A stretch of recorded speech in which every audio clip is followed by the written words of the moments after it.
Hi guys! This is part 2 to my first Navigating Friendships Abroad video. A quick PSA before we begin. I'm making this video with the main reason of letting people who are moving to a foreign country know what to expect when making friendships and navigating those friendships, specifically in Korea, because of course that's where my experience is.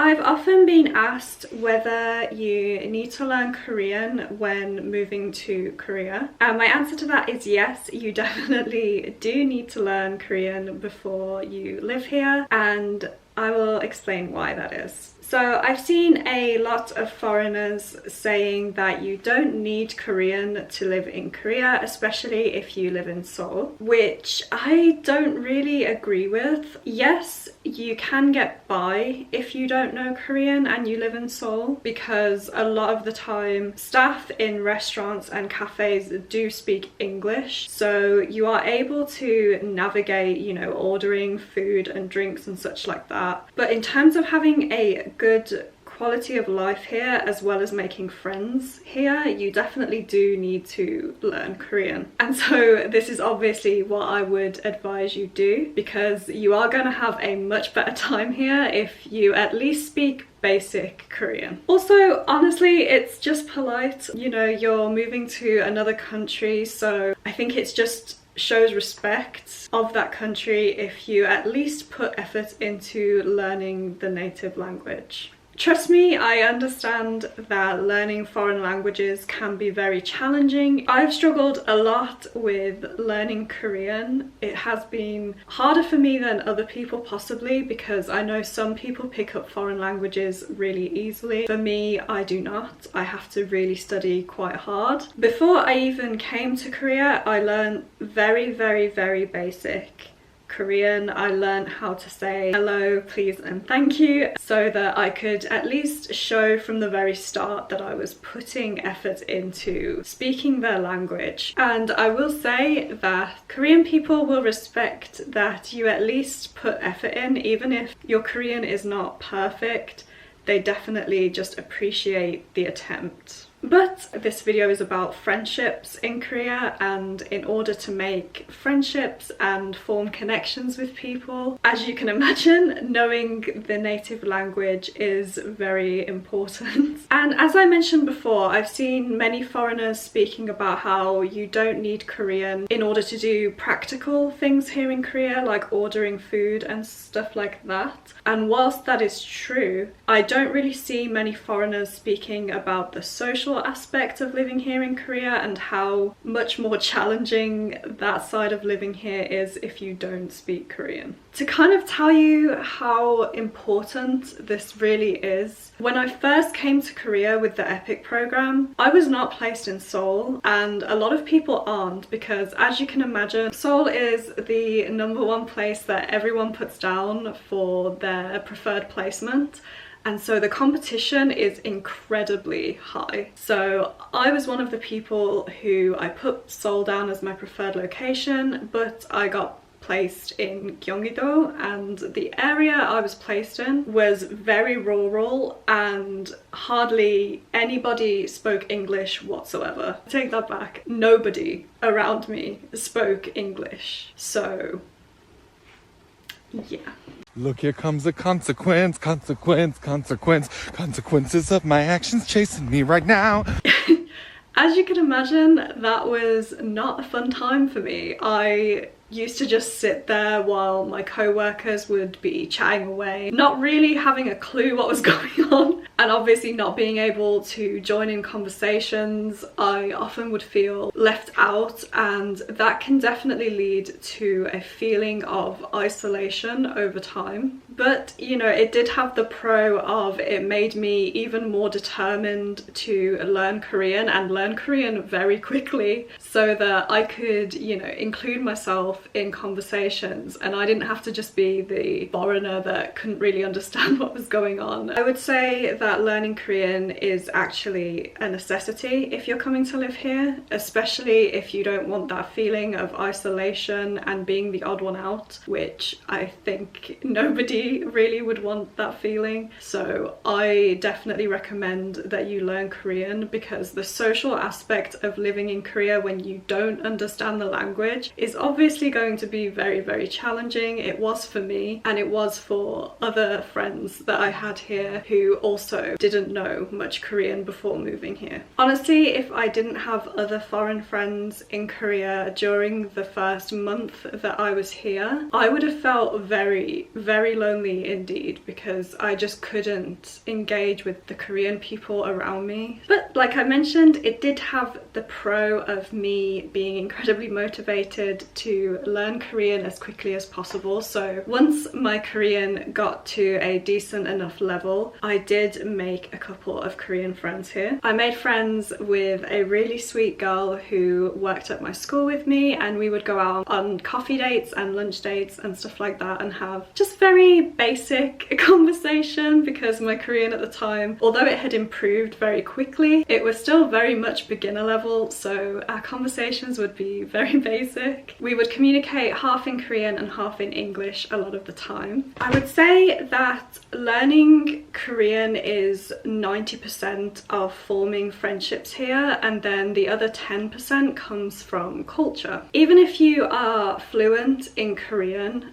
there are obviously still going to be cultural differences between you and the people of the country that you're living in. Again, before I even set foot in Korea for the first time, I did learn very basic Korean, but I also learned a lot about Korean culture. I did a lot of research on especially what not to do here. I didn't want to be, you know, the foreigner who came here and just offended everybody that they met. So I did a lot of research on how not to offend Korean people.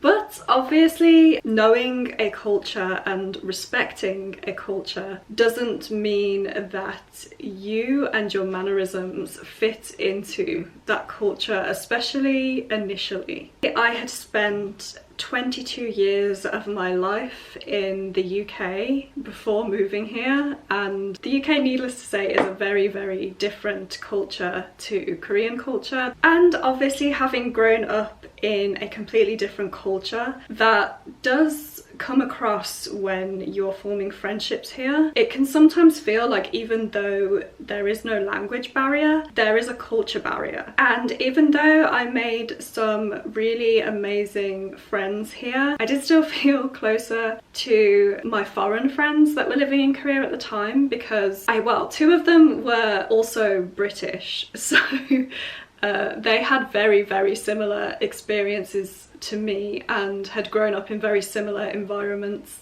to me. So on a cultural level, I felt much closer to my foreign friends here. As a result of that, I would say I definitely felt a closer connection with my foreign friends as opposed to the Korean friends that I made. I say that with absolutely no disrespect meant towards my Korean friends whatsoever, because they are some of the sweetest, most caring people I have ever met in my entire life. But at that time especially, I just felt a much deeper connection with the foreign friends that I had made here, because I felt like I could just relate to them more. Another thing that I think is worth mentioning is that I found making friends with the opposite gender much more challenging here in Korea than in the UK. I didn't know that this was a thing until I experienced it, but basically I made friends with a guy who, again, I had met through work. There was nothing there on either side. He actually had told me previously that he only dated Korean girls. I didn't see him like that either, so completely platonic? Completely platonic. And you know, we wouldn't see each other that often outside of school. We would get coffee together sometimes, and we would also go to PC rooms together. And then all of a sudden, one day, he just started completely ignoring me, and I thought I had done something wrong. because he just acted as if, honestly, as if I just wasn't there at all. He just began to act like I was invisible, and I was like, oh, I have no idea what I've done, but I guess I really offended him somehow. And so one day I approached him and was like, hey, if I did something to upset you, I'm really sorry, but let me know what I did wrong so that, you know, I can apologize for that and hopefully we can like still remain friends. And he was like, no, sorry, I have a girlfriend now. And I was like, okay, I'm happy for you, but what does that have to do with our friendship? I don't understand. And he was like, she told me she's not happy with me having friends of the opposite gender, so we can't be friends anymore. I was really disappointed because I lost a friend who was into gaming. Honestly, when he told me that his girlfriend didn't allow him to have friends of the opposite gender, that's a huge red flag in my opinion. So I went out with my other Korean friend, the girl who I mentioned earlier in the video, who we used to go out and get coffee and we'd go on lunch dates together. That friend. I met up with her to rant about this, and I was saying, you know, that's absolutely crazy. Like, I can't believe that his other half told him like he can't have friends of the opposite gender, so he just like dropped all of the friends that he had who were females. Like, that's crazy. And she was just like, no, that's pretty normal. And I was stunned because I'm not gonna say it never happens in the UK, because it definitely does, but I think in the UK most people would agree that if somebody says you can't have friends that are the opposite gender to you, it's seen as a red flag. It's seen as kind of controlling. So for her to turn around and tell me that that was a completely normal thing in Korea, I was really shocked. And she was like, yeah, it's happened to me personally, and it's also happened to a lot of people that I know.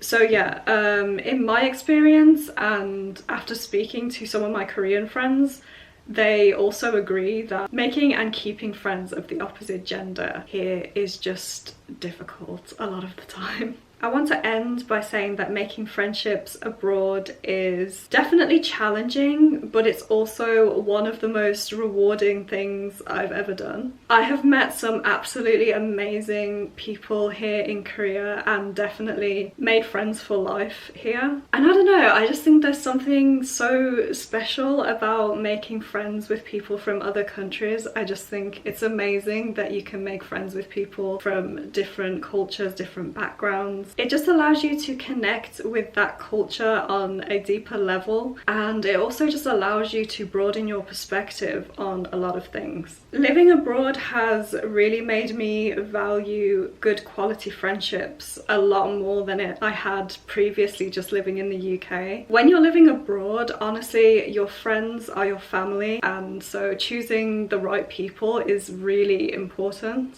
I wish you the absolute best of luck when making friends abroad. I hope that you meet some amazing people who add value to your life, not like the people that I mentioned in episode 1. And please remember to not let the need for human connection, especially the need for human connection when you're in a foreign country, to cloud your judgment on who you allow into your life. I'm traveling to Busan this weekend and I will be vlogging it, so that will probably be in next week's video, so hopefully I will see you then. Thank you so much for watching, and hopefully I will see you in my next video.